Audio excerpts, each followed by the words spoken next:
Have you ever taken a flight on a jet that wasn't a giant Boeing or an Airbus?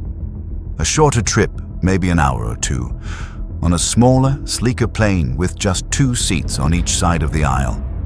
If you have, there is a very good chance that plane was built by a company you've likely never heard of, from a country you would never expect to be an aerospace superpower. That company is Embraer, and it's Brazilian. Today, Embraer is the 3rd largest producer of commercial aircraft in the world, a titan of aviation that directly challenges North American and European dominance. Its jets are flown by over 100 airlines in 60 countries, carrying more than 800 million passengers a year. So how did this happen? How did a developing nation with virtually no history of aircraft manufacturing create a company that could compete with, and in some cases outsmart, the established giants of the aerospace industry? This isn't just a story about a successful company. It's a story about a nation's audacious dream to move from being a consumer of technology to a creator of it. It's a journey forged in the halls of a military dictatorship, brought to the brink of collapse and reborn as a global symbol of innovation, defiance, and engineering pride.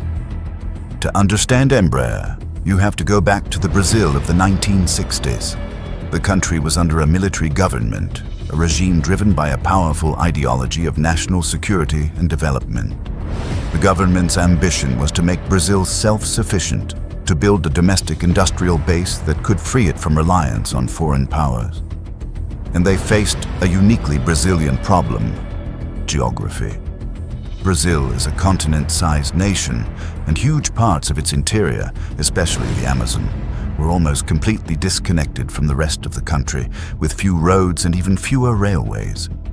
To unite and develop this vast territory, Brazil needed an airplane, not a fighter jet, but a workhorse. A tough, reliable, small passenger plane that could land on short, rugged airstrips in the middle of the jungle. The problem was, no one in the world was building the exact plane they needed. So the government decided to build it themselves. The project was handed to the Air Force's Technical Center, a hub of aeronautical research. For years, a team of brilliant engineers, led by a visionary aeronautical engineer named Osiris Silva, worked on the project. The result was a twin-engine turboprop plane designed to carry around 15 passengers.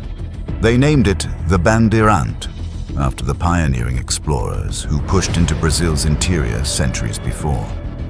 The Bandeirante was a success. It was the perfect plane for the job.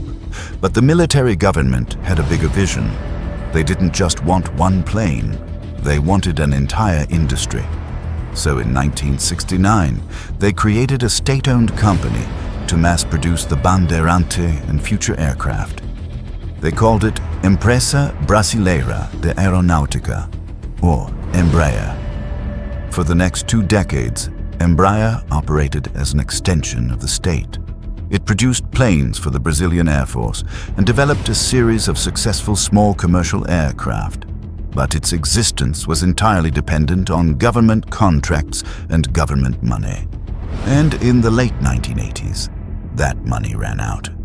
By the early 1990s, Brazil was in the midst of a severe economic crisis. The government was broke. Military contracts dried up, and Embraer was pushed to the edge of extinction. The company was bloated, inefficient, and facing bankruptcy. It had brilliant engineers, but it was not a competitive business. The dream of a national aerospace champion was about to die. The government was left with only one highly controversial option: to sell the company. In 1994, Embraer was privatized. It was a moment of immense uncertainty.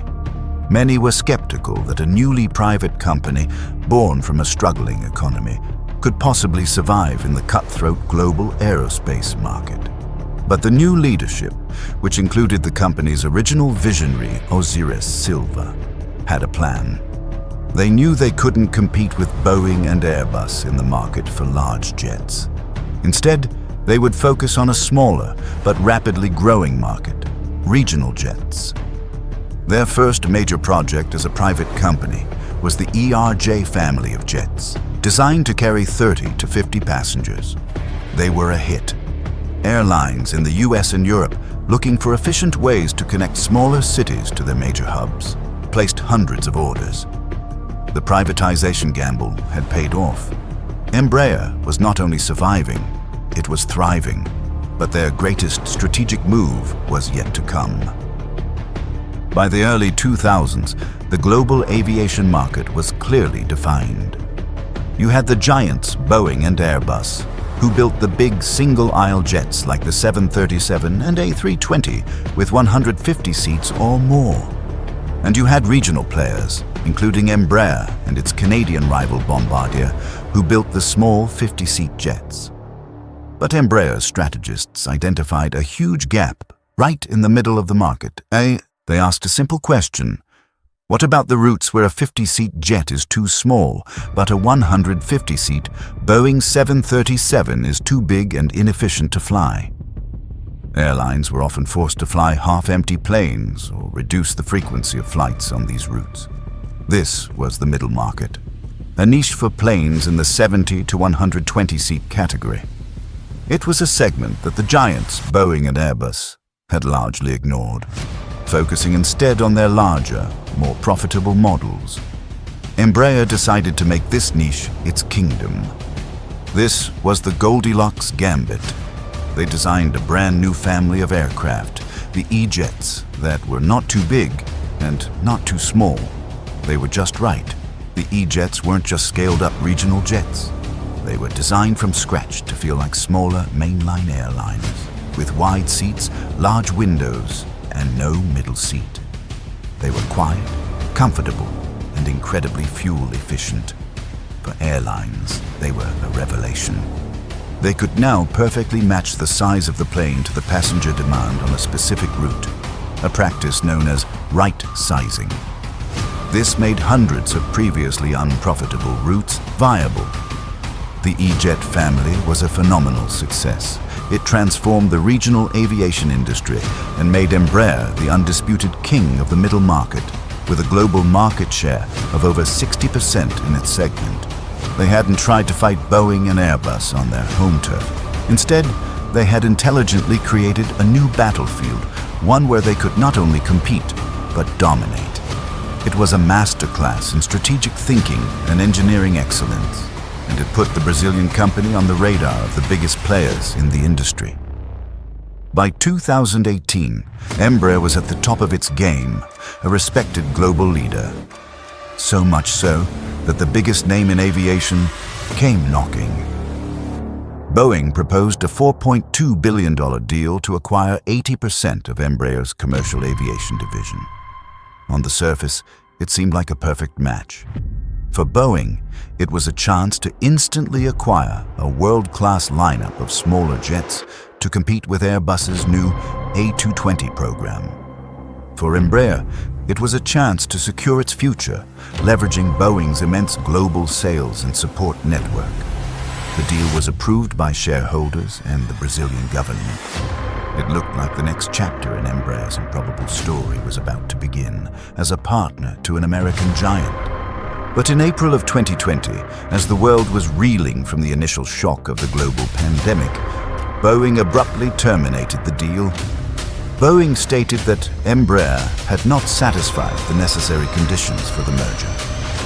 Embraer fired back, accusing Boeing of wrongfully terminating the agreement and inventing false pretenses to back out of the deal, likely due to its own financial crisis, stemming from the 737 MAX groundings and the collapse in air travel.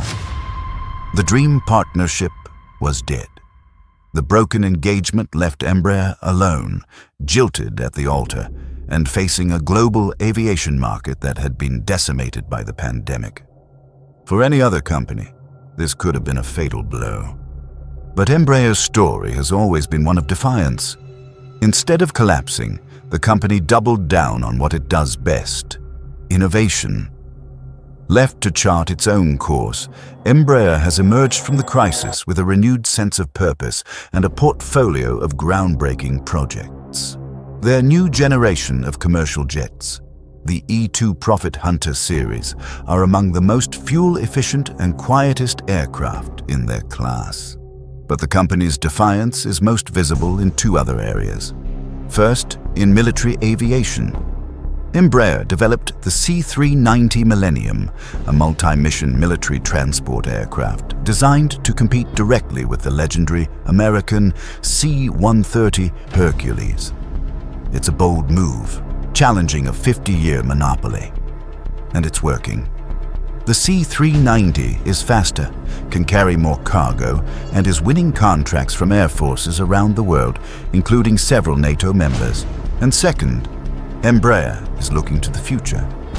Their subsidiary, Eve Air Mobility, is a leading player in the race to build electric vertical takeoff and landing aircraft, or eVTOLs. These are the flying taxis of the near future, and Eve already has a backlog of thousands of orders, making it one of the most valuable ventures in this new, futuristic market. What does the story of Embraer tell us? It's a story of a company and a country that consistently defied expectations. It was a project born from a military government's dream of self-sufficiency, a state company that was forced to the edge of death before being reborn as a nimble, private innovator. It became a global leader, not by imitation, but by intelligently carving out its own niche, proving that you don't have to be the biggest to be the best. When faced with the devastating collapse of a mega merger, it didn't just survive, it accelerated its innovation in commercial, military, and even futuristic aviation. Embraer is a powerful symbol of Brazilian capacity. It's a testament to the country's world-class engineering talent and its ability to compete on the global stage. It's a story of national pride, but also one of smart business and a relentless, defiant spirit. In the world of giants, the story of Embraer is a powerful reminder that sometimes the most successful path is not to challenge the titans head-on, but to build something they never saw coming and to fly in a direction all your own.